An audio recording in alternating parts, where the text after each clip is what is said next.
Ad-din medical college হাসপাতালের কার্যক্রম বন্ধ হওয়ায় স্বল্প আয়ের মানুষেরা চিকিৎসা সেবা থেকে বঞ্চিত হচ্ছে বলে মনে করছে গণস্বাস্থ্য কেন্দ্র।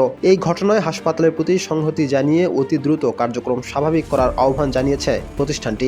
গণস্বাস্থ্য কেন্দ্রের চেয়ারপারসন শিরিন পারভিন হক স্বাক্ষরিত এক চিঠির মাধ্যমে এই সংহতি প্রকাশ করা হয়।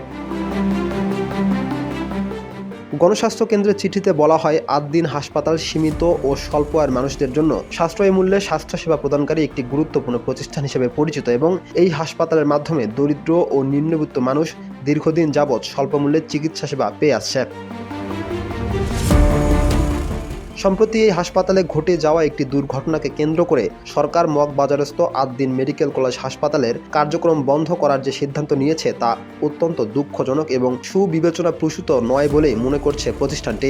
হাসপাতালটির পাশে থাকার আশ্বাস দিয়ে চিঠিতে আরও বলা হয়, আশা করি সংশ্লিষ্ট সকল মহল তাদের এই অচল অবস্থা নিরসনে ইতিবাচক ভূমিকা রাখবেন। সীমিত আয়ের মানুষদের জন্য একটি রোগীবান্ধব হাসপাতাল হিসেবে আদ্দিন হাসপাতালের স্বাভাবিক কার্যক্রম অতি দ্রুত শুরুর আহ্বান জানানো হয়।